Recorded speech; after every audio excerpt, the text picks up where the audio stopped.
Hello guys, आपका good note mathematics में आपका स्वागत है। ये हमारी 11th क्लास की 5 बजे वाली क्लास है और हम जो स्टार्ट करने जा रहे हैं वो है हमारा कॉम्प्लेक्स नंबर। ये अभी स्टार्ट हुआ इसलिए मैंने इसको पार्ट 1 का नाम दिया है। अगर आप IIT JEE 2025-26 की तैयारी कर रहे हो तो भी ये आपके लिए बेस्ट कोर्स रहेगा। और ये हमारा टेलीग्राम चैनल है, ठीक है। इसके ऊपर आपको इसकी PDF भी प्रोवाइड होगी। आप जो वीडियो देख रहे हैं ना, इसका आप डिस्क्रिप्शन में जाना, वहाँ पे आपको एक लिंक मिलेगा जो हमारे इस टेलीग्राम चैनल पर है। और यहाँ पे आप डायरेक्ट जो भी मैं यहाँ पे लिखूँगा उसकी PDF वहाँ पे प्रोवाइड होगी और आप फ्री में उसको डाउनलोड कर सकते हैं। अगर आपको फिर भी कोई दिक्कत है, ये मेरा व्हाट्सएप नंबर है, आप व्हाट्सएप हमें कर सकते हैं। और हमारी क्लासेस मंडे टू फ्राइडे रहेंगी, ठीक है जी। और अगर आपके कोई फ्रेंड या और भी तैयारी कर रहे हैं, अगर कोई +1 में है तो 5 बजे वाला बैच तो अब आप देख ही रहे हैं। अगर कोई 12th में है तो उसके लिए सुबह 6 बजे वीडियो अपलोड हो जाया करेगी। अगर कोई TET आप के कोई बड़ा भाई बहन जो TET PET की मैथ की तैयारी कर रहा हो तो उसकी क्लास हमारी 7 बजे अपलोड होती है। और अगर कोई कॉम्पिटिटिव एग्ज़ाम, जैसे हमारा जो अब LCM एंड HCF वाला टॉपिक चल रहा है, ठीक है, उसकी क्लास 8 बजे अपलोड हमारी होती है। तो आप वहाँ पे जाके देख सकते हैं इन वीडियो को। अगर आपका कोई भी रिलेटिव मैथ के अंदर किसी को भी कोई भी दिक्कत आती है ना, किसी भी तरह की, ठीक है, उसकी वीडियो हमारे इस चैनल पर मिलेगी। क्योंकि इस चैनल के ऊपर ना गुड नोट मैथमेटिक्स के अंदर सिर्फ हम मैथ के बारे में ही बात करेंगे, ठीक है। और किसी सब्जेक्ट का यहाँ पे डिस्कस नहीं होगा। मैथ के रिलेटेड आपको सब सॉल्यूशन यहाँ पे प्रोवाइड होंगे। अगर आपको मैथ के अंदर, अगर कॉम्पिटिटिव एग्जाम के अंदर आपको दिक्कत है तो उसकी यहाँ पे आपको PDF विद नोट्स यहाँ पे मिलेंगे। अगर आप तैयारी कर रहे हो टीचर बनने के लिए तो यहाँ पे आपको प्रोवाइड होगा। कोई टेस्ट पास करना है तो यहाँ पे आपको उसका सारा मटेरियल प्रोवाइड होगा। +1 +2 में है तो यहाँ पे आपको उसका मटेरियल प्रोवाइड होगा। अगर आपकी कोई भी दिक्कत है तो आप हमारे इस चैनल को ज़रूर विजिट कीजिए। ओके गाइज, ओके चलो अब हम करते हैं इसकी शुरुआत। हमारा है कौन सा टॉपिक? कॉम्प्लेक्स नंबर, ठीक है। ये हमारा कौन सा टॉपिक है? कॉम्प्लेक्स नंबर, ठीक है। हम बहुत धीरे धीरे से बहुत अच्छी तरीके से समझेंगे। देखो कॉम्प्लेक्स नंबर को ना एक ये सिंबल होता है, इसका मतलब होता है √-1। इसका नाम क्या है? इसका नाम है आयोटा, IOTA। इसको हम क्या कहते हैं? आयोटा, ठीक है जी। एग्जाम्पल के लिए आपको मैं कुछ और बताता हूँ। जैसे √4 हो गया, इसको हम कैसे लिख सकते थे? √2 × √2। इसका मतलब क्या होता था? 2 में से एक बार आएगा। इसका आंसर क्या आता है हमारा? 2। अगर मैं इसका यहाँ पे यूँ लिख दूँ √-4 तो मैं इसको क्या लिखूँगा? √-1 × 2 × 2। तो इसका जो माइनस है, एक तो वो बार आ जाएगा, इसका आंसर क्या आ जाएगा? 2 आइटा। देखो जो ये वाला माइनस है इसका तो आ गया आइटा, और जो इसका आंसर था इसका आ गया 2। आपको ये बात समझ आ गई होगी, आई होप सो, ठीक है जी। और इसके अंदर हम कुछ चीज़ें और है, मैं उस वीडियो के एंड में बताऊंगा, वो भी इसी के साथ रिलेटेड है। हम किसको ऐसे लिख सकते हैं, किसको ऐसे नहीं लिख सकते, क्योंकि वो थोड़ा सा हायर लेवल है, ठीक है। IIT JEE के लिए वो बहुत अच्छे क्वेश्चन है। आगे अब जो हमारा स्टार्ट हो रहा है इसको हम कहेंगे इंटीग्रल, ठीक है, पावर ऑफ आइटा। अब ये क्या है? इंटीग्रल पावर ऑफ आइटा, ये हमारा टॉपिक है। देखो आइटा की वैल्यू हमने क्या लिखी? -1। अगर मैं आइटा स्क्वायर कर दूं तो ये क्या हो जाएगा? √-1 इसका होल स्क्वायर। इसका आंसर क्या आ जाएगा? -1। यानी आइटा स्क्वायर की वैल्यू मेरे पास क्या आ गई? -1। इसे हमने क्या रखना है? याद रखना है, ओके। अगर मैं आइटा क्यूब कर दूं, इसको मैं क्या लिखता हूँ? Iota square into iota. Iota square की वैल्यू -1 × आइटा। आंसर क्या हो गया? Minus iota.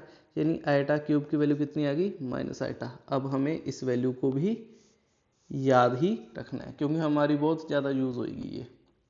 अगर मैं आइटा की पावर 4 कर दूँ, आइटा की पावर 4, तो ये क्या हो जाएगा? Iota square into iota square, यानी -1 × -1। आंसर क्या आ गया? 1। यानी आइटा की पावर 4 की वैल्यू क्या आ गई? 1। अब हमारी जो आइटा की वैल्यू ना वो इसी के रिगार्डिंग मूव होती रहेगी। अब जैसे आइटा की पावर 5 लिखूं तो यही हो गया ना, iota 4 into iota, iota 4 1 into iota, answer क्या आ गया आइटा। बस अब हमारी वैल्यू है ना, या तो वो क्या आएगी, या तो वो आइटा आएगी, या वो 1 आएगी, या फिर वो माइनस आइटा आएगी, या फिर वो -1 आएगी। बस यही हमारी वैल्यू आती रहेंगी। आइटा की पावर 6 करूँ, ये क्या हो जाएगा, iota 4 into iota square, iota 4 तो हो गया 1, आइटा स्केयर क्या हो गया -1, आंसर क्या आ गया -1। आइटा की पावर 7 कर दी, आइटा की power 4 into iota cube, answer क्या आ गया 1 इंटू माइनस आइटा, तो आंसर क्या आ गया माइनस आइटा। आइटा की पावर 8, आइटा की पावर 4 इंटू आइटा की पावर 4, आंसर क्या आ गया 1 इंटू 1 का क्या आ गया 1। ठीक है, आई होप आपको ये समझ आ रहा होगा।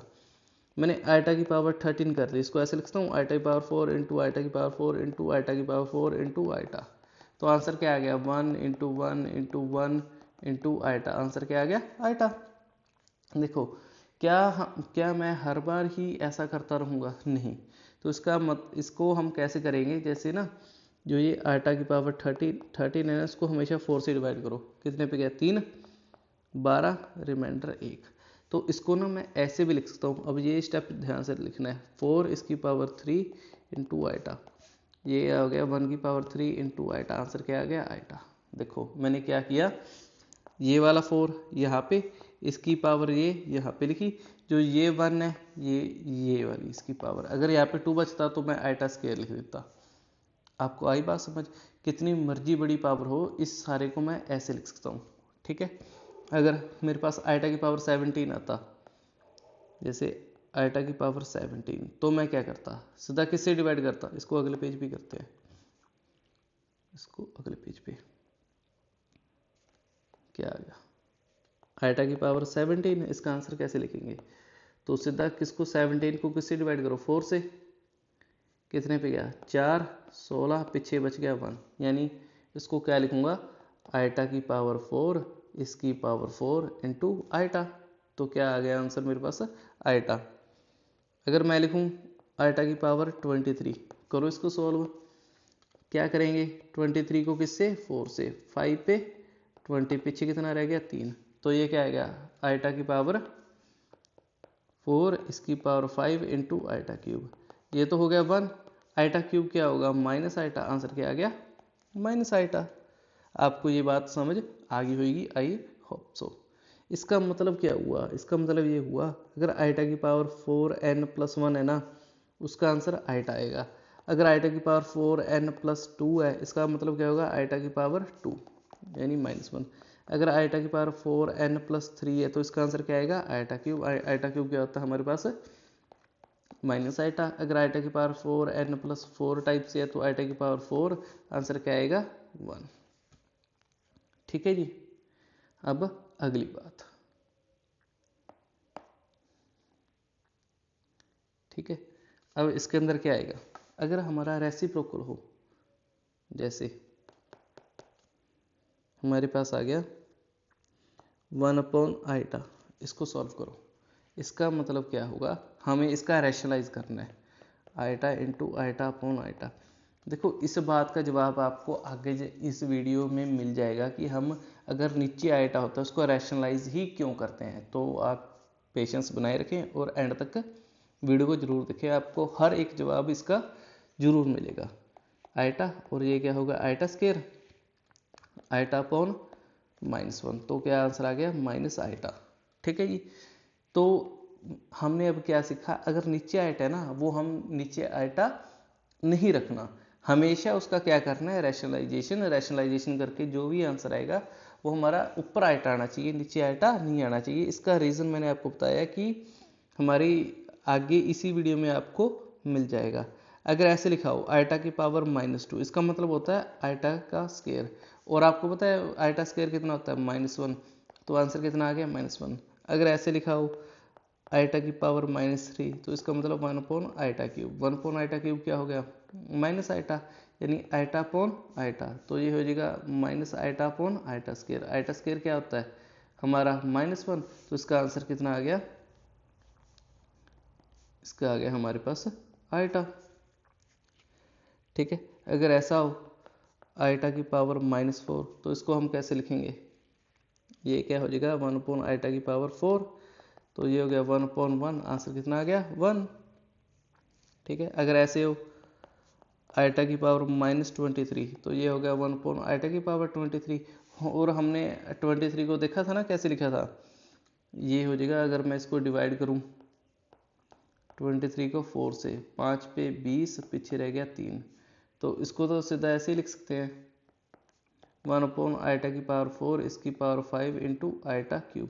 तो इसका मतलब ये तो रह गया 1/i क्यूब, और आइटा क्यूब क्या होता है -1 माइनस आइटा। तो इसका आंसर तो हम अभी देख के हटे हैं, इसका आंसर तो हम अभी देख के हटे हैं, तो इसका आंसर क्या आ गया आइटा। इसका आंसर क्या आ जाएगा आइटा। तो इसके बाद अगला, तो इसके बाद देखिए अगर यूं दिया हो आइटा की पावर 135, इसको सॉल्व करो। कुछ हम क्वेश्चन प्रैक्टिस करते हैं, तो हम क्या करेंगे 135 को 4 से डिवाइड, ये क्या 3 12 1 5, ये गया 3 पे, ये गया 12, पीछे क्या रह गया 3। तो इसको मैं क्या लिखूंगा आइटा की पावर 4 इसकी पावर 33 और आइटा क्यूब क्या होता है माइनस आइटा, आंसर आ गया। अगर ये दिया हो आइटा की पावर -999, इसका मतलब 1/आइटा की पावर 999, तो इसको आप डिवाइड करके देखो, ये हो गया 999, इसको किससे डिवाइड किया 4 से, तो ये हो गया पहले 2 पे 819, फिर 4 पे ये हो गया 16, ये हो गया 3, ये पीछे हो गया 9, फिर 9 पे क्या आ गया 36, और आंसर क्या आ गया 3। तो इसको क्या लिखूंगा मैं 1/आइटा की पावर 4 इसकी पावर 249 इंटू आइटा क्यूब, और आइटा क्यूब इसका मतलब तो 1/आइटा क्यूब, और आइटा क्यूब का तो हमने अभी आंसर देखा क्या होता है आइटा। आई होप आपको ये चीज़ समझ आ गई होगी। अगला देखो, कुछ एक क्वेश्चन है ये -√-1 इसकी पावर 4n+3, ठीक है, और हमें n क्या दे रखा है, ये दे रखा है पॉजिटिव इंटीजर। देखो इसका कलर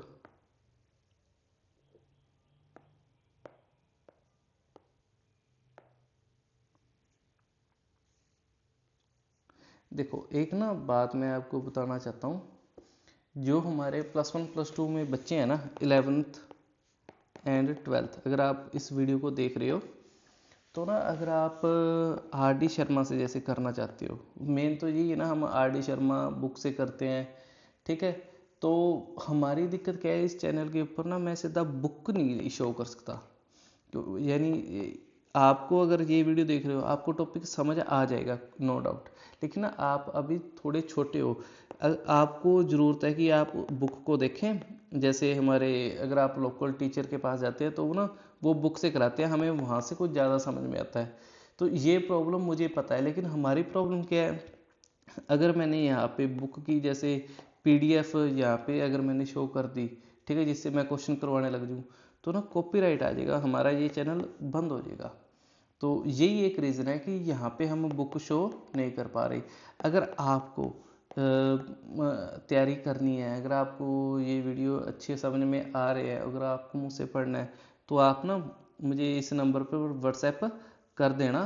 तो जैसे जो गूगल मीट है, ठीक है, जो गूगल मीट है तो वहाँ पे हमारी क्लासेस चलती हैं, तो आपको वहाँ पे सब इन्फॉर्मेशन प्रोवाइड कर दी जाएगी, ठीक है, स्पेशली +1 11th एंड 12th के लिए।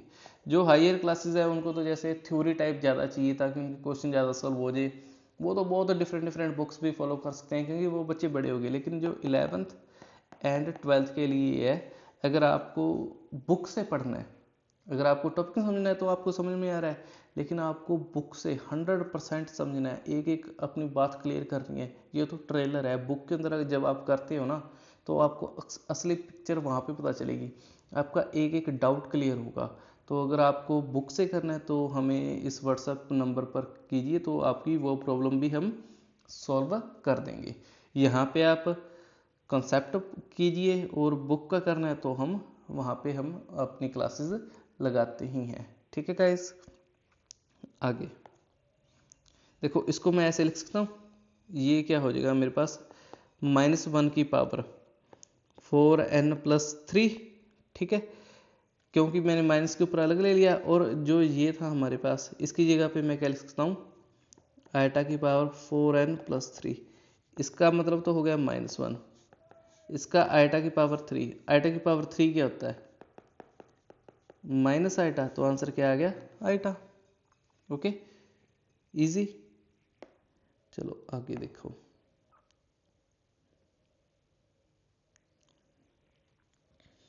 यहाँ पे हमारे पास हो गया आयटा की पावर 19 प्लस 1 आयटा की पावर 25, इसका होल स्क्वायर।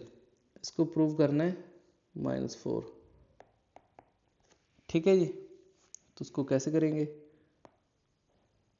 इसका सॉल्यूशन इजी ही है। देखो, हम इसे इसको अलग सॉल्व करेंगे, तो आयटा की पावर 19 क्या होगा, आयटा की पावर 4, इसकी पावर 4 16, पीछे रह गया 3, यानी आयटा क्यूब क्या होता है, माइनस आयटा, और 1 आयटा, इसकी पावर 25, इसका मतलब ये हो गया 1 आयटा की पावर 25। ये क्या हो गया, आयटा की पावर 4 6 इंटू आयटा, क्योंकि 6 चौका 24, ये 1 आयटा, आयटा पॉन आयटा, ये क्या हो गया, आयटा पॉन आयटा स्क्वायर, और आयटा स्क्वायर क्या होता है, -1, यानी माइनस आयटा। अब इन दोनों की वैल्यू 19 की माइनस आयटा यहाँ पे पुट करेंगे, और इसकी पावर माइनस आयटा यहाँ पे पुट करेंगे, तो पुट कर दो, क्या आ जाएगा, ये हो जाएगा माइनस आयटा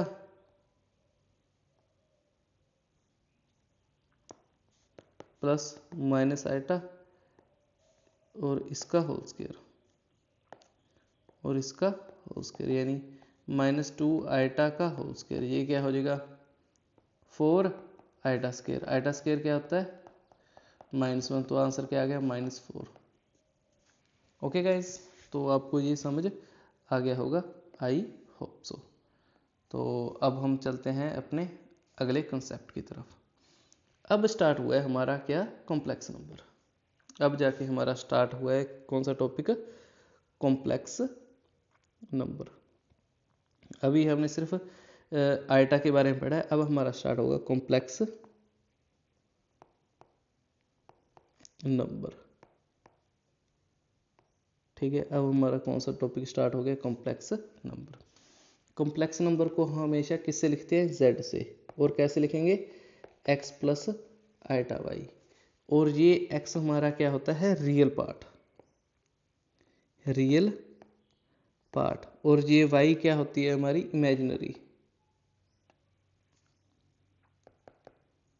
इमेजिनरी, ये हमारा y क्या हो गया, इमेजिनरी पार्ट हो गया। x क्या होगा, x को हम लिखेंगे,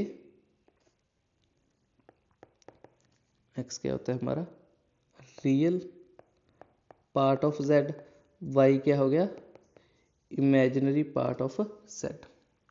ठीक है, x को हम रियल पार्ट ऑफ z लिखते हैं, x को हम रियल पार्ट ऑफ z ऐसे डिनोट करेंगे, y को इमेजिनरी पार्ट ऑफ z ऐसे लिखेंगे। ठीक है जी, एग्जाम्पल मैंने लिख दिया z = 3 + 2 आयटा, इसका रियल पार्ट ऑफ z बता दो और इमेजिनरी पार्ट ऑफ z बता दो। रियल पार्ट तो आ गया 3, इमेजिनरी कितना आ गया 2 आयटा नहीं, सिर्फ 2। इसके बाद जो हमारा कंसेप्ट है वो है हमारे पास प्योरली रियल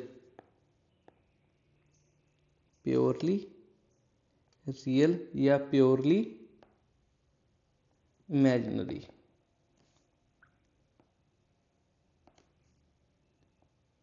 प्योरली रियल या प्योरली इमेजिनरी, अब इसका क्या मतलब है, प्योरली रियल या प्योरली इमेजिनरी का।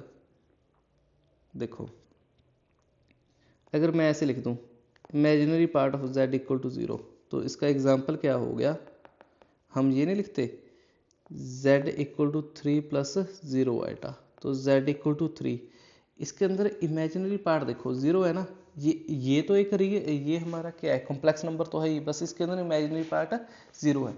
तो जिसके अंदर इमेजिनरी पार्ट 0 हो उसको हम क्या कहेंगे, प्योरली रियल। और प्योरली इमेजिनरी जिसके अंदर रियल पार्ट ऑफ z कितना हो, 0। एग्जाम्पल के तौर पर अगर मैं ऐसे लिखूँ z equal to 0 plus 2 iota या z इक्वल टू 2 आइटा, ये हमारा पास कौन सा हो गया, जहाँ पे रियल पार्ट 0 हो, वो यानी सिर्फ z इक्वल टू 2 आइटा, तो वो हमारे पास कौन सा हो गया, इमेजिनरी पार्ट हो गया। आई होप आपको ये बात समझ में आ गई होगी, ठीक है जी। और इसके बाद अगली चीज़,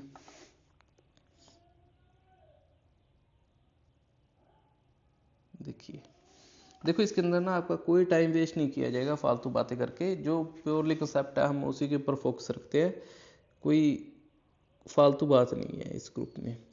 तो ज़रूर आप सब्सक्राइब कीजिए, हमें हौसला मिलता है। देखो मैंने ना एक ये लिख दिया z1 equal to 3 plus 2 iota, और एक लिख दिया z2 equal to minus 2 iota. मैं पूछूं इन दोनों में से कौन सा नंबर बड़ा है, तो आप जनरली हम क्या कहेंगे, z1 ग्रेटर देन z2, क्योंकि वो नेगेटिव है।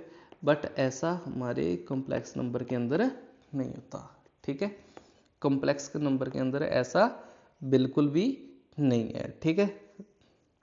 इसका कॉम्प्लेक्स नंबर के अंदर हम क्या कहते हैं, कॉम्प्लेक्स नंबर के अंदर हम इसको ऐसे कहते हैं कि the order relation is not defined. इसका क्या मतलब है, हमारे लाइन का order relation is not defined, इसका मतलब ये है कि हम दो नंबरों को कंपेयर नहीं कर सकते, उनका ऑर्डर नहीं बता सकते, कौन सा नंबर बड़ा है कौन सा नहीं बड़ा, वो हमारा डिफाइन ही नहीं है। आपको बेस्ट एग्जांपल बताता हूँ, आपको उससे समझ आ जाएगा। ये हमारे पास अर्थ होगी, ठीक है, ये हमारे पास मून हो गया, ये हमारे पास अर्थ है, और ये क्या है, मून। मैंने इसको कह दिया z1, इसको कह दिया z2। मैंने पूछा किसकी हाइट ज़्यादा है, तो आप नॉर्मली कहोगे z2 की ज़्यादा है क्योंकि z1 की छोटी है। लेकिन मैंने ये थोड़ी कहा था कि हाइट आप अर्थ से नापो, अगर आप मून से नापते तो हमारे पास क्या होता, z1 बड़ा होता और z2 हमारे पास क्या रह जाता, छोटा। तो यही है, हमें उसका ऑर्डर ही नहीं पता, यानी हमें ये नहीं पता हमने अर्थ से हाइट नापनी है कि मून से नापनी है। आपको बात समझ आ गई, तो उसका हमें ये नहीं पता, तो हम बड़े छोटे के बारे में बात कर ही नहीं सकते। ओके, तो हाँ दो नंबर है, उनमें से कोई भी छोटा या बड़ा नहीं होता किसके अंदर, कॉम्प्लेक्स नंबर के अंदर। हाँ बट एक चीज जरूर होती है, उसका नाम क्या है, इक्वालिटी ऑफ कॉम्प्लेक्स नंबर, ठीक है, इक्वालिटी ऑफ कॉम्प्लेक्स नंबर, यानी इक्वल जरूर होंगे वो, equality of complex number. Example के लिए मेरे पास z1 आ गया, ये क्या है, a1 plus iota b1, z2 आ गया a2 प्लस आइटा b2। तो अगर मुझे z1 बराबर z2 कहा गया है ना, तो इसका मतलब ये होगा कि a1 रियल पार्ट रियल के बराबर है और इमेजिनरी पार्ट इमेजिनरी पार्ट के बराबर है। रियल पार्ट रियल के, इमेजिनरी इमेजिनरी के बराबर होता है। ओके, अगला कॉन्सेप्ट ये आप ध्यान से समझना,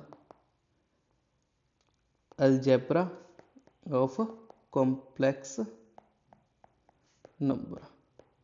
कॉम्प्लेक्स नंबर का अलजेब्रा क्या है, आपको मंडे टू फ्राइडे क्लास मिलती रहेंगी, तो आप ज़रूर अपने फ्रेंड से भी ये वीडियो ज़रूर शेयर कीजिए करिए।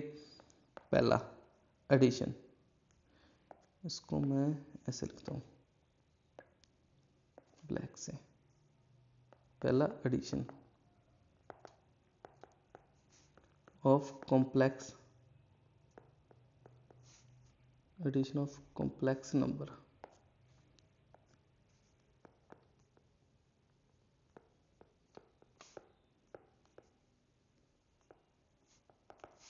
ठीक है जी, एडिशन ऑफ, चलो इसको मैं अगले पेज पे लेके जाता हूँ।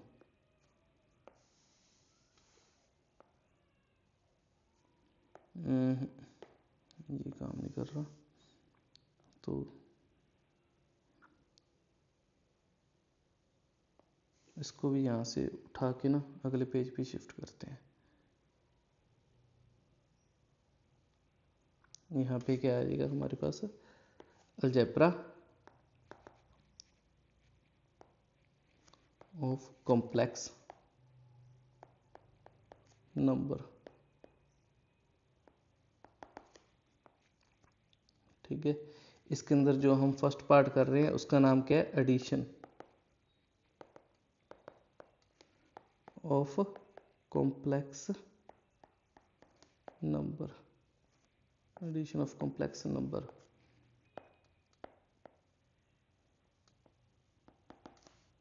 Addition of complex number, addition of complex number के अंदर हमारे पास है क्या, देखो एक तो है Z1, इसको क्या लिख दिया x1 प्लस आइटा y1। एक मेरे पास हो गया Z2, ये क्या हो गया x2 प्लस आइटा y2। अगर मैंने Z1 प्लस Z2 करना है ना, तो रियल पार्ट हमेशा रियल से ऐड होगा और इमेजिनरी पार्ट हमेशा इमेजिनरी से ऐड होगा। एग्जाम्पल के लिए हमने लिख दिया Z1 बराबर 3 प्लस 2 आइटा और Z2 हो गया 7 प्लस लिख दो 2 आइटा या 7 प्लस आइटा, थोड़ा सा डिफरेंट कर देते हैं, 7 प्लस आइटा। तो Z1 प्लस Z2 क्या हो गया मेरे पास 7 3 10 प्लस 3 आइटा। ओके, तो इसके अंदर ना अब अगर हमने ये कर ही लिया तो उसके अंदर कुछ प्रॉपर्टीज होती हैं। ठीक है, तो उसको क्या है, उसका नाम है प्रॉपर्टीज ऑफ एडिशन। उसका नाम क्या है, प्रॉपर्टीज ऑफ एडिशन। ठीक है, आपको इतना डीपली और इतना ब्रीफली कोई भी आपको कहीं पे भी नहीं मिलेगा। आप चाहे सारा यूट्यूब खोल लीजिए, जैसे हम यहाँ पे कर रहे हैं, जैसे एक तरह की क्लास ही होगी और साथ में आपको पीडीएफ भी प्रोवाइड हो रही है। पहली है क्लोजर प्रॉपर्टी, क्लोजर। ठीक है, अब क्लोजर क्या होता है, जैसे इसके अंदर ये कहता है अगर मेरे पास कोई दो नंबर है, ठीक है, अगर मेरे पास कोई दो नंबर है, जैसे मैंने कह दिया कोई दो नंबर है, मैंने एक को ले लिया, चलो ये ले लेते हैं Z1 और Z2, किसके अंदर बिलोंग कर रहे हैं, कॉम्प्लेक्स नंबर के अंदर। तो उनका अगर हम एडिशन भी करेंगे ना, अगर उनका हम एडिशन भी करेंगे वो भी कॉम्प्लेक्स नंबर के अंदर ही बिलोंग करेगा। उसको क्या कहेंगे कि क्लोजर प्रॉपर्टी, यानी दो नंबर है, वो कोई मर्जी कॉम्प्लेक्स नंबर है, अगर उनको हम जोड़ देंगे जो नया नंबर आएगा वो भी क्या आएगा, एक कॉम्प्लेक्स नंबर ही आएगा। जैसे ये देखो, ये भी कॉम्प्लेक्स नंबर था, ये भी कॉम्प्लेक्स नंबर था, हमने इन दोनों को जोड़ा तो ये भी क्या आया, एक कॉम्प्लेक्स नंबर ही आया। यानी एडिशन प्रॉपर्टी हमारी क्लोजर को सेटिस्फाई करता है। ओके, तो आगे देखिए,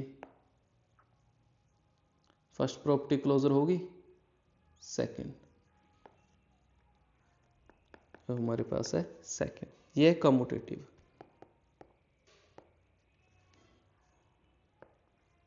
ये हो गया हमारे पास कम्यूटेटिव। अब कम्यूटेटिव क्या होता है, ये कहता है अगर हम ऐसे जोड़ें या इसको ऐसे जोड़ें बात सेम ही है। अगर हम Z1 के अंदर Z2 जोड़ें या Z2 के अंदर Z1 जोड़ें तो उससे कोई भी फर्क नहीं पड़ने वाला। ठीक है, तीसरा एसोसिएटिव।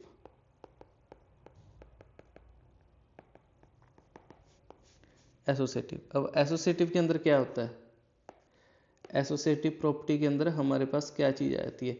एसोसिएटिव क्या कहता है, अगर मैंने Z1 प्लस Z2 इसके अंदर Z3 जोड़ा, या मैंने पहले Z2 और Z3 को जोड़ा, देखो इसके अंदर क्या है, पहले दो नंबर को जोड़ा, इसको मैंने बाद में जोड़ा, इसके अंदर पहले मैंने आखिरी दो को जोड़ के फिर पहले वाला जोड़ा, कोई फर्क नहीं पड़ेगा, आंसर सेम ही आएगा। ओके, ये ना जो भी हमारे वो क्वेश्चन होते हैं मल्टीपल चॉइस क्वेश्चन, उसके अंदर आपको ये ज़्यादा बेनिफिशियल होता है। ये हो गया हमारा एडिटिव आइडेंटिटी। एडिटिव आइडेंटिटी क्या है? कॉम्प्लेक्स के अंदर, जैसे मैं आपको सीधा बताऊं, 2 के अंदर मैं कितना जोड़ूं कि हमेशा 2 बने, तो 0 है, तो यही है, एक कॉम्प्लेक्स नंबर है, उसके अंदर मैं क्या जोड़ूं कि वो हमेशा वही कॉम्प्लेक्स नंबर बने। जैसे कोई Z1 है, जैसे मैं बता रहा हूँ 3 + 2 आइटा है, इसके अंदर मैं क्या जोड़ूं कि ये हमारा 3 + 2 आइटा ही रहे, तो हमें पता ना 0 + 0 आइटा, ये एडिटिव आइडेंटिटी है। तो देखो एडिटिव आइडेंटिटी क्या है? Z + 0 = 0 + Z, चाहे कुछ भी लिख लो, तो एडिटिव आइडेंटिटी क्या आ गई? 0 इज एडिटिव आइडेंटिटी। 0 के हमारे पास एडिटिव आइडेंटिटी है। 5वीं property additive inverse. Additive inverse, additive inverse क्या चीज़ है? ठीक है, एडिटिव इनवर्स। एडिटिव इनवर्स, इसके अंदर मैं जैसे कोई कॉम्प्लेक्स नंबर है, उसके अंदर मैं -z जोड़ दूँ तो 0 आ जाए। एग्जाम्पल के लिए 2 है, इसके अंदर मैं क्या जोड़ूं क्या मेरे पास 0 बन जाए, तो -2, वही चीज़ है। अगर कोई मेरे पास नंबर z है, कॉम्प्लेक्स नंबर क्या है? 3 + 2 आइटा, इसके अंदर मैं क्या जोड़ूं, इसके अंदर 3 + 2 आइटा के अंदर मैं क्या जोड़ूं कि वो मेरा 0 बन जाए? बस -3 + 2 आइटा, यानी -3 - 2 आइटा जोड़ दूँ तो वो 0 बन जाएगा। तो एडिटिव आइडेंटिटी क्या है? Here -z is additive identity. Okay, तो ये हमारे पास प्रॉपर्टीज होगी थी। ठीक है, अब आ जाओ हमारे पास सेकंड चीज।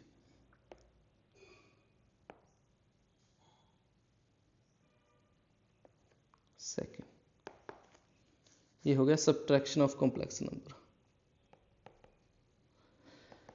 सब्ट्रैक्शन ऑफ कॉम्प्लेक्स नंबर, ठीक है, ये subtraction of complex number. 1 minute का इस देखो, हाँ जी, अब आ गया हमारे पास सब्ट्रैक्शन। तो सब्ट्रैक्शन क्या है? Subtraction of complex number. तो इसके अंदर हमारे पास क्या होता है कि जैसे हमारे पास 2 कॉम्प्लेक्स नंबर है, एक Z1 x1 + आइटा y1, एक हमारे पास Z2, ये क्या हो गया? x2 + iota y2। हम इसको सब्ट्रैक्ट करेंगे तो हमारे पास क्या लिखा जाएगा? x1 के अंदर हम x2 माइनस करेंगे प्लस आइटा y1 - y2। ठीक है जी, तो ये हमारे पास सब्ट्रैक्शन हो गया। तो इसके अंदर जो थर्ड आता है, ठीक है, वो क्या है? Multiplication. Multiplication of complex number.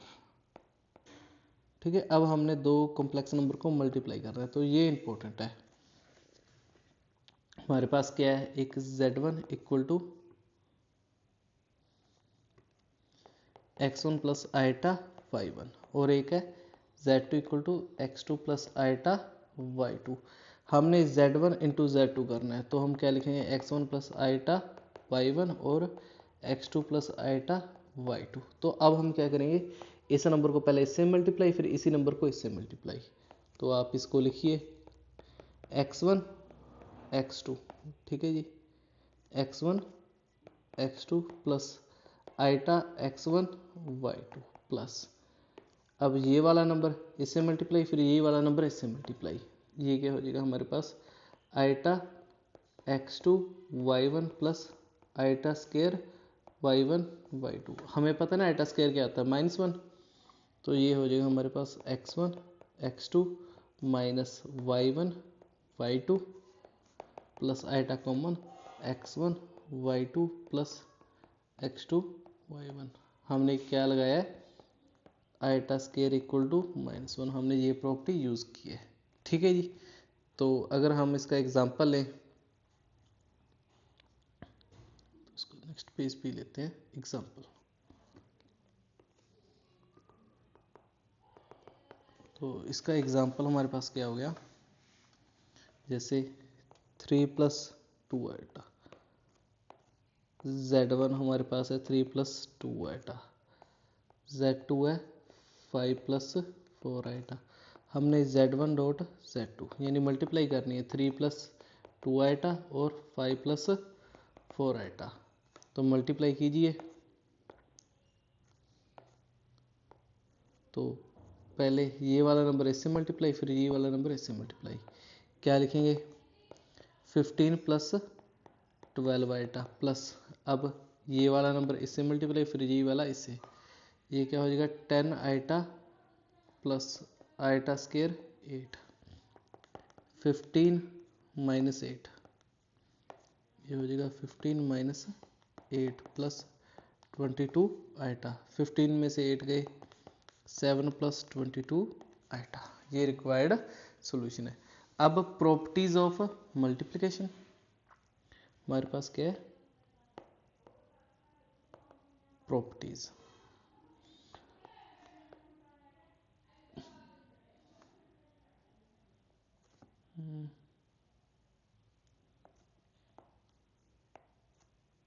Multiplication, properties of multiplication. अब प्रॉपर्टीज ऑफ मल्टीप्लिकेशन के अंदर हमारे पास क्या आता है? पहली क्लोजर, हमने क्लोजर देखा था ना। क्लोजर क्या था? इसको दोबारा लिखता हूं मैं, closure property, CLOSURE, closure. Closure property हमारा 2 नंबर है, ठीक है, उसकी हम मल्टीप्लाई करें, Z1 और Z2, ये हमारे पास कॉम्प्लेक्स नंबर है, ठीक है। अगर मैं इनकी मल्टीप्लाई करता हूँ ना, तो ये भी हमारे पास कॉम्प्लेक्स नंबर ही बनेगा। यानी 2 कॉम्प्लेक्स नंबर की अगर मैं मल्टीप्लाई करूँ तो कॉम्प्लेक्स नंबर ही बनेगा। जैसे इसके अंदर मेरे पास ये भी कॉम्प्लेक्स नंबर था, ये भी था, इसकी मल्टीप्लाई की तो मेरे पास जो नया नंबर आया वो भी क्या आया? कॉम्प्लेक्स नंबर ही आया। ओके, अब इसका सेकंड, कम्यूटेटिव, ठीक है। कम्यूटेटिव क्या होता है? 2 नंबर है, अगर मैं Z1 Z2 या Z2 Z1 मल्टीप्लाई करूँ तो वो भी सेम आएगा। यानी अगर मैं इस नंबर से इसको मल्टीप्लाई करूँ, चाहे मैं ऐसे लिखता 5 plus 4 iota into 3 plus 2 iota, ये Z1 Z2 हो गया, ये Z2 Z1 हो गया, तो आंसर हमेशा सेम ही आएगा, ठीक है।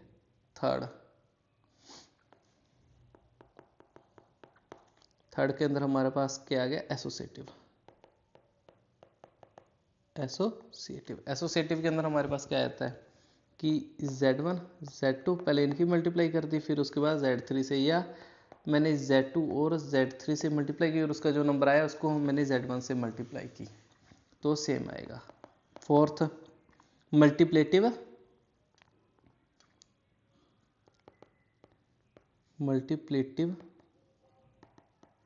आइडेंटिटी। मल्टीप्लेटिव आइडेंटिटी क्या है? मैं कोई कॉम्प्लेक्स नंबर है, इसको किससे मल्टीप्लाई करूँ कि मेरे पास वही नंबर दोबारा से बन जाए। जैसे एग्जांपल के तौर पे मैंने कह दिया 2 को मैं किससे मल्टीप्लाई करूँ कि दोबारा 2 बने, तो ऑब्वियस है 1। तो इसके अंदर भी वही चीज़ है, कॉम्प्लेक्स नंबर की 1 क्या हो गया? हियर 1 इज मल्टीप्लेटिव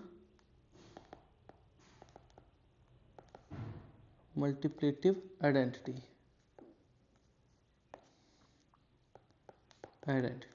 जो 1 है हमारे पास क्या है? मल्टीप्लेटिव आइडेंटिटी है। Fifth, multiplicative inverse. ये क्या हो गया? Multiplicative inverse. यानी अब मैं इसको किससे मल्टीप्लाई करूं, ठीक है। जैसे Z1 को मैं किससे मल्टीप्लाई करूं कि मेरे पास 1 बन जाए, तो मेरे पास क्या आ जाएगा? कोई नंबर मैंने Z2 लिख दिया, तो वो क्या आ गया मेरे पास? मल्टीप्लेटिव इनवर्स। या इसको मैं ऐसे लिख दूं Z2 इंटू Z1, ठीक है, तो वो मेरे पास क्या आ गया? Multiplicative inverse. एग्जाम्पल के लिए जैसे मेरे पास कोई Z1 है, 1/Z1, तो उससे मल्टीप्लाई करूंगा मेरे पास क्या आ जाएगा? 1 आ जाएगा, ठीक है। 1 अपॉन जो z1 है इसको सॉल्व करना हम आगे सीखते हैं। 6 ये आ गया डिस्ट्रीब्यूटिव लॉ।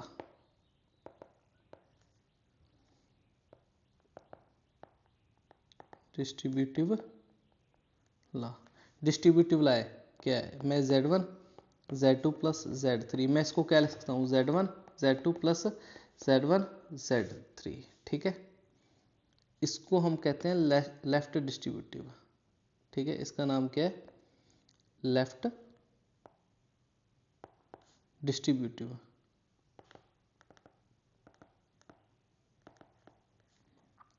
ठीक है, अगर मैं ऐसे लिख दूं z2 प्लस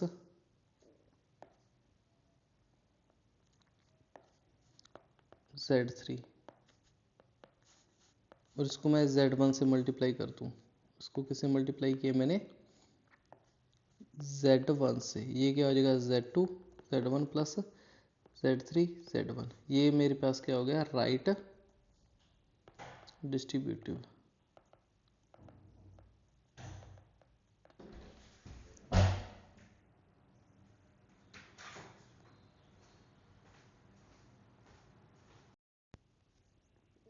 ओके, डिस्ट्रीब्यूटिव हो गया। अब हमारे पास जो अगला है, ठीक है, अब ये सबसे मेन है। आपको ना जैसे इसका आंसर भी मैंने कह दिया था ना, z2 क्या है यहाँ पे 1/z1 है, इसको कैसे सॉल्व करेंगे उसका आंसर अब आपको मिल जाएगा। ठीक है, अब हम आगे फोर्थ टाइप पे। देखो 16-16 पेज की पीडीएफ बन गई। हाँ, हमारे रोज के लेक्चर ही ऐसे होंगे, लेकिन अभी 1 घंटे से कम हुआ है। ठीक है, तो अगला हमारे पास क्या आ गया, फोर्थ। ये क्या है, डिवीजन ऑफ कॉम्प्लेक्स नंबर। ठीक है, डिवीजन ऑफ कॉम्प्लेक्स नंबर, ये मेरे पास है क्या, मेरे पास एक z1 है, इसको मैंने कह दिया x1 प्लस आइटा y1, एक मेरे पास z2 है, ये क्या हो गया x2 प्लस आइटा y2। मैंने z1 अपॉन z2 क्या लिखूंगा, x1 प्लस आइटा y1 और x2 प्लस आइटा y2। ठीक है, इसी को मैंने क्या नाम दे दिया z, जो ये चीज़ थी ना इसको ही मैंने क्या नाम दे दिया z। ठीक है जी, थोड़ा सा मैं इधर करके लिख देता हूँ।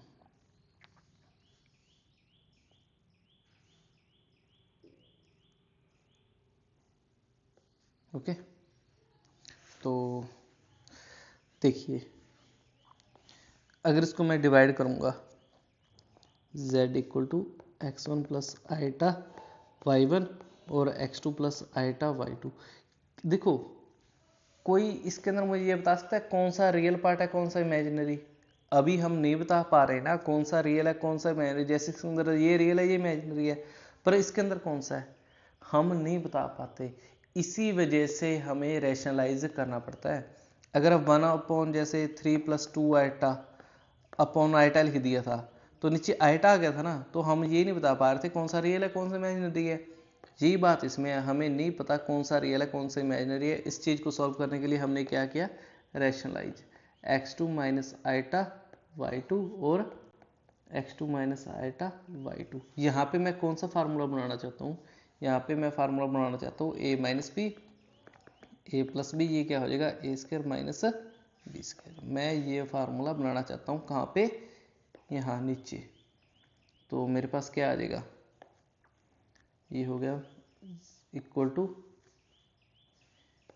x1 प्लस आइटा y1 और ऊपर x2 माइनस आइटा y2 और नीचे क्या बन गया ए स्क्वायर, यानी x2 का स्क्वायर माइनस आइटा y2 इसका होल स्क्वायर। ऊपर मैंने मल्टीप्लाई को सॉल्व किया, ये क्या आ जाएगा x1 x2, यही पहले ये इससे और फिर इससे मल्टीप्लाई, पहले ये इससे मल्टीप्लाई फिर यही इससे मल्टीप्लाई, तो ये बन जाएगा minus iota x1 y2 plus iota y1 x2 plus y1 y2। नीचे क्या बन जाएगा x2 का square iota square -1 plus y2 का स्क्वायर। ठीक है, ये चीज़ क्यों बनी, क्योंकि मुझे पता है आइटा स्क्वायर की वैल्यू क्या होती है -1। बस मैंने वो प्रॉपर्टी यहाँ पे लगा दी। तो इसके बाद इसको अगर मैं सॉल्व करूँगा तो मेरे पास क्या बनेगा, इसको मैंने सॉल्व किया तो रियल पार्ट अलग है, x1 x2 plus y1 y2 ठीक है, plus iota x2 y1 minus x1 y2 upon ये हो जाएगा x2 का स्क्वायर प्लस y2 का स्क्वायर। एग्जाम्पल, आपको एग्जाम्पल से ज़्यादा समझ में आएगा। ये मैं ले लिया z1 equal to 3 plus 2 iota और एक z2 ले लिया, एक ले लिया z2, ये हो गया मेरे पास 1 प्लस आइटा। तो अगर मैं अब z बराबर z1 अपॉन z2 यानी 3 प्लस 2 आइटा और 1 प्लस आइटा लिख दिया, तो इसका मैं क्या करूँगा 3 plus 2 iota 1 plus iota into 1 plus iota upon 1 plus iota. एक मिनट गाइस, थोड़ी सी डिस्टर्बेंस हो रही है। चलो हाँ, नीचे बीच में हम क्या लगाएंगे माइनस, बीच में हम क्या लगाएंगे माइनस, ठीक है। तो ऊपर तो हो गया 3 प्लस 2 आइटा 1 माइनस आइटा, नीचे हो गया स्केयर यानी 1 का square minus iota square. Iota square क्या होता है 1, ठीक है, -1, तो ये हो जाएगा +1। तो यहाँ पे मेरा लिखा जाएगा 3 minus 3 iota plus 2 iota minus 2 iota square, नीचे क्या होएगा 1 + 1, तो ये बन गया मेरे पास, ये हो जाएगा 3 + 2 और यहाँ पे रह जाएगा मेरे पास माइनस आइटा अपॉन क्या बन गया 2। तो इसकी वैल्यू क्या लिखेंगे, ये हो जाएगा मेरे पास 5 माइनस आइटा अपॉन 2 यानी 5/2 माइनस आइटा अपॉन 2। इसका रियल पार्ट क्या बना, ये हो गया z, तो इसका रियल पार्ट ऑफ z क्या बना 5/2 और इमेजिनरी पार्ट -1/2, ठीक है जी। आई होप आपको समझ आ गई होगी। इसको मैं सीधा लिख देता हूँ आइटा अपॉन 2, ठीक है। अब इसका इसका ये मेरा फर्स्ट एग्जांपल था, ठीक है। अब मैं एक एग्जांपल और लेके बता देता हूँ सेकंड। ये हो गया मेरे पास z equal to 3 + 2 iota upon iota. इसके अंदर मुझे फाइंड आउट करना है रियल पार्ट ऑफ z क्या है और इमेजिनरी पार्ट ऑफ z हमें फाइंड आउट करना है, ठीक है। इसका सोल्यूशन कैसे फाइंड आउट करेंगे, वही z equal to 3 + 2 iota upon iota into iota upon iota. ये हो गया 3 आइटा प्लस 2 आइटा स्केयर, ये हो गया आइटा स्केयर। आइटा स्केयर क्या होता है -1, 3 आइटा प्लस 2 आइटा स्केयर -1, तो ये हो जाएगा +2 इंटू -1 अपॉन -1। तो इसको क्या लिख सकता हूँ मैं, इसको हम लिख सकते हैं वहीं पे सॉल्व, चलो अगले पेज पे सॉल्व करते हैं। ये हो गया -3 आइटा प्लस 2 यानी 2 - 3 आइटा। तो इसका रियल पार्ट क्या हो गया, इसका हमारे पास रियल पार्ट ऑफ z कितना आ गया 2 और इमेजिनरी पार्ट ऑफ z कितना आ गया -3। ये हमारा रिक्वायर्ड सॉल्यूशन है। आई होप आपको हमारा लेक्चर बहुत अच्छा समझ आया होगा और थैंक्स गाइस। तो आप हमारे इस पेज को ज़रूर सब्सक्राइब कीजिए, तो आपको आगे भी ऐसे इन्फॉर्मेटिव वीडियो मिलती रहें। ये सबसे बेस्ट चैनल है, ठीक है, क्योंकि इसके साथ आपको वीडियो के साथ आपको PDF भी बिल्कुल फ्री मिल रही है। और ना जो जैसे मैं तैयारी करवा रहा हूँ, ये ना जैसे आपको अपने आप पता चल जाएगा मैं कितनी ज़्यादा इन्फॉर्मेशन प्रोवाइड कर रहा हूँ। और ये एक पैशन है जिसकी वजह से मैं इस ऑनलाइन पे आया हूँ। अदरवाइज़ ऑफलाइन मैं काफ़ी मशहूर हूँ, लेकिन अब मैं ऑनलाइन आना चाहता हूँ, तो आपको उसके अंदर पता चल जाएगा कि जो अपना चैनल है ना, ये दूसरों से कितना डिफरेंट है। यहाँ पे सिर्फ मैं आपको बेनिफिट देना चाहता हूँ, बहुत अच्छी तरीके से आपको बेनिफिट देना चाहता हूँ, ठीक है। कुछ लेना नहीं है, सिर्फ हमारे चैनल को सब्सक्राइब कीजिए, और वो भी इसलिए कीजिए ताकि आपको ना रेगुलरिटी एक बनी रहे, सिर्फ इसी वजह से मैं कहता हूँ। और हमारी वीडियो को ज़रूर अंत तक देखा कीजिए। And thank you, good bye, best of luck. School जाओ, पढ़ो, हमारे देश का नाम रोशन करो। Thanks guys.